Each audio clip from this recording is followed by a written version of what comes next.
The city of Portland, Oregon, once a bustling hub of activity, is now facing a critical question.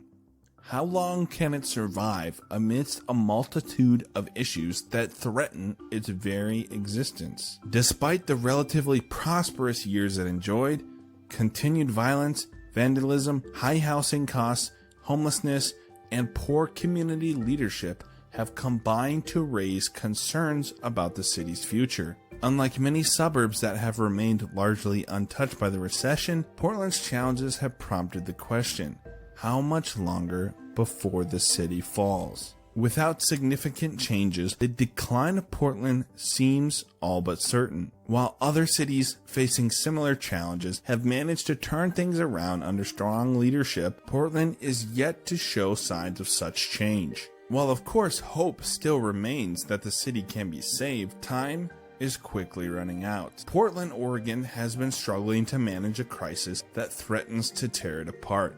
As its population grew over the past decade, the city found itself unable to keep pace with the surge in homelessness. Shockingly, this year, Multnomah County point-in-time homeless count revealed a staggering 30% increase from the 2019 count, with over 5,200 people experiencing homelessness, of which more than 3,000 of those are unsheltered. But that's not all. The Multnomah County Joint Office of Homeless Services has also revealed a disturbing trend. Rents in Portland have soared by about 40% year over year since March of 2021. This sharp increase in housing costs have made it tougher for people to pay their bills, causing many to lose their homes and join the swelling ranks of the homeless. The situation in Portland is dire, and the city's leaders are struggling to find a way out of this crisis. With no end in sight, the future looks bleak for Portland and its residents. The city's fate hangs in the balance, and it remains to be seen if it can survive the onslaught of its challenges. In Portland, this has also affected the quality of life, with the growing homelessness crisis being a primary factor. Just a mere decade ago, one might come across a homeless person wrapped in blankets, sleeping in a downtown doorway. However, with the rise of homelessness, many have resorted to buying inexpensive tents, some costing as low as $25. Although they provide only minimal privacy and security when in a group setting, tents have become a popular choice among the homeless population in Portland. The police rarely intervene to move homeless encampments, leaving them free to occupy the city's streets and parks. The situation has severely impacted the city's image, as even a short walk through downtown Portland, a once pleasant experience, is now marred by the sight of multiple homeless encampments. Despite the city's dedication to high-density urban housing, affordability remains a significant issue, with blue-collar workers unable to afford the high cost of living. While well-paid engineers might be able to manage, the same cannot be said for the other essential workers. In Portland, there are nearly 800 unsanctioned encampments scattered throughout the city, with almost every neighborhood being affected. The impact of these encampments is severe, with many residents and business owners blaming them for localized increases in crime, trash, human feces, open drug use, and blocked sidewalks. These issues affect not only just the safety and well-being of the community, but also its economic stability. The stench of human waste fills the air, and the presence of needles and other drug paraphernalia is a constant reminder of the dangers that may lurk around every corner. And to make matters worse, some people are criticizing what they call years of inaction from the city that has allowed the homeless crisis to reach this level. They argue that the city has not done enough to address the root causes of the problem, leaving residents and business owners to bear the brunt of the consequences.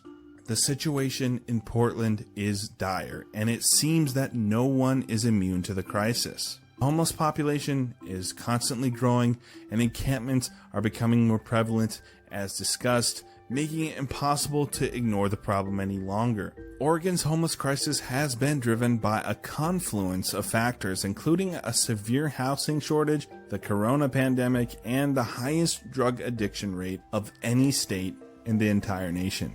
Recent federal data from the National Survey on Drug Use and Health revealed that 9% of teens and adults in Oregon had illicit drug use disorders in 2020, adding to the complexity of the issue. The state has been embroiled in a heated debate over the best way to reduce homelessness. Some business groups have called for more encampment sweeps and stricter enforcements of anti-camping ordinances, while others advocate for greater investment in social services and affordable housing. The situation is complex, and there's just no easy one solution to the problem. But Portland's leaders have taken steps to address the issue, but it remains to be seen if their efforts will be enough. The older residents in Portland are fed up. One Portland resident named Bruce, interviewed by Daily Mail, said this: "I've lived here 65 years, but I'm done. I'm done with Portland." He went on to explain the situation had become unbearable, with homeless individuals taking over entire neighborhoods and engaging in drug use, playing loud music, and leaving a trail of destruction in their wake. He lamented that the homeless crisis had ruined not just a few neighborhoods, but the entire city of Portland. Bruce and his partner noted that sweeps of the homeless camps are not a final solution and have done little to change their minds about leaving the city. The city comes in, cleans it up, and then 2 weeks later, they come back, he said, frustrated. It's a vicious cycle, and I'm done. His words echo the sentiments of many Portland residents who are fed up with the situation and see no end in sight. The future of the city definitely hangs in the balance, and it remains to be seen if the city can find a way to address the root causes of homelessness and restore the safety and well-being of its residents. According to the Homeless and Urban Camping Impact Reduction Program, the city received a staggering 3,140 new campsite reports in just a week's time. The situation is particularly dire along Southwest Powell Boulevard, where there were over 1,180 reports. While the city has taken some action to address the problem, it has been a struggle to keep up. Reports indicate that 14 camps were cleaned and 64 were removed, but the situation remains far from under control. The city is grappling with the complexity of the issue with no clear end in sight. The scale of the problem has left many residents feeling helpless and frustrated.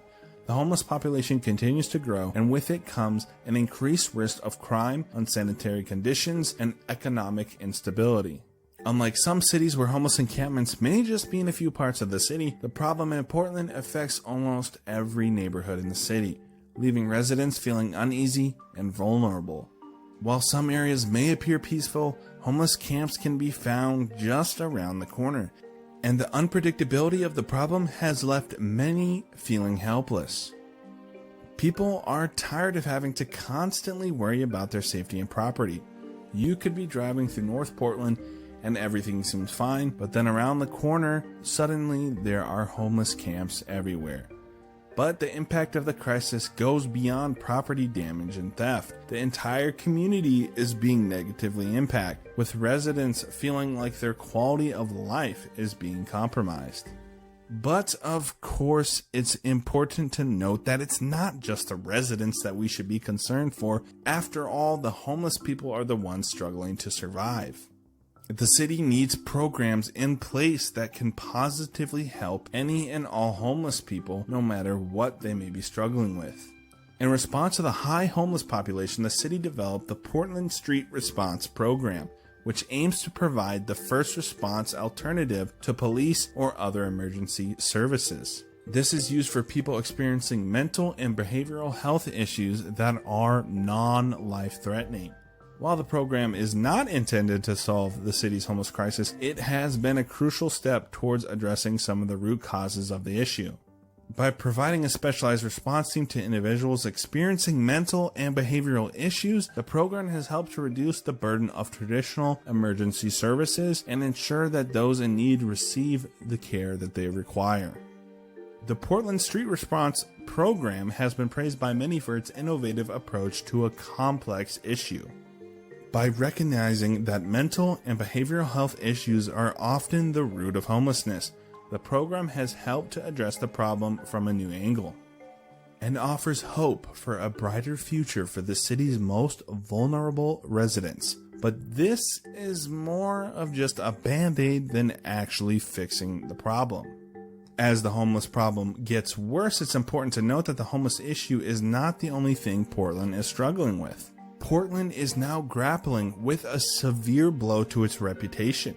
Coverage by newspapers, television networks, and current affairs podcasts have been extensive, not only across the country but worldwide. This is particularly concerning given that the city's growth has largely come from other U.S. states. As a result, real estate developers and investors have significantly downgraded their attitudes towards Portland's real estate, leading to a sharp decline in the city's economic prospects. While most cities that suffer a decline typically experience a shift in economic conditions, Portland has been relatively successful in this regard. New industries have emerged, replacing the old, thanks to the influx of bright and well-educated young adults. However, despite the apparent resilience, the city's tarnished reputation threatens to undermine its economic progress. Portland must find a way to address the underlying issues that have caused this decline if it hopes to regain the footing and restore confidence in its future. The clock is ticking, and time is of the essence. Will Portland be able to rise above the challenges and emerge stronger, or will it succumb to its fate? The answer remains uncertain.